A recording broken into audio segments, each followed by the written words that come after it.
नमस्कार मैत्रिणींनो, श्री स्वामी समर्थ. चला, आज आपण छोलेची भाजी अगदी साध्या पद्धतीनं म्हणजे डॉलर चणे असतात ना, ते आपण अगदी साध्या पद्धतीने बनवूया. जसं आपण नेहमी छोले मसाला बनवतो तसाच, पण अगदी साधाच.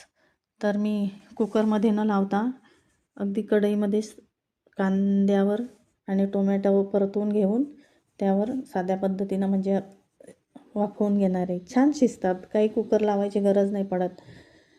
अगदी जुने असले ना आपले चणे तर मग कुकरला लावले तर चालतात, पण हे असे कढईत पण छान शिजून जातात 2 वाफेवर. तर मी कांदा घातलेला आहे तेलामध्ये, छान परतून घेतला. त्यावर टोमॅटो घातला, तो पण नरम होईपर्यंत थोडासा परतून घेतला. अशी साधी पण भाजी अगदी छान लागते, काही जास्त मसाल्यांची गरज नाही पडत. तर मी ते मीठ आणि हळद त्यावर घालून घेतलं आहे, कारण आपले चणे शिजतात ना तोपर्यंत आपण कणिकसुद्धा मळून घेऊ शकतो. तर असे चणे मी त्यावर शिजायला टाकून देते.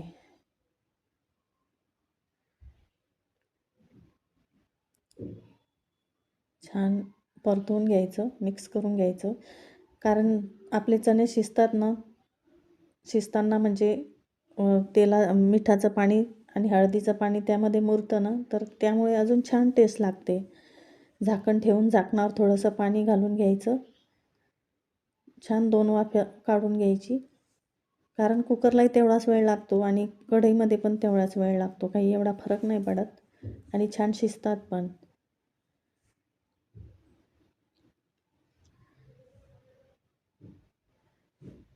तर बघा, अशा प्रकारे मी चणे शिजवून घेतलेत. परत वाफ यायला ठेवून दिले, तोपर्यंत आपण आपला मसाला काढून घेऊया. तर बघा, मी मसाला कुटण्यासाठी ना मी खलबत्त्यामध्येच कुटून घेणार आहे. आल्याचा तुकडा, कोथिंबीर, लसूण आणि धना पावडर एवढाच मसाला असतो. आणि एवढ्याच मसाल्याने सुद्धा भाजी एवढी चवदार आणि टेस्टी होते ना, तुम्ही एकदा नक्की करून बघा. सहज आणि सोपी, जास्त तामझाम न करता, काही जास्त मसाले न वापरता, अगदी साध्या पद्धतीने आपला घरगुती मसाला वापरून अशी. तर मी जो खलबत्त्यामध्ये कुटून घेतलेला मसाला आहे तो छान तेलावर परतून घेते. थोडं थोडं पाणी टाकून ते पाणी आटेपर्यंत आणि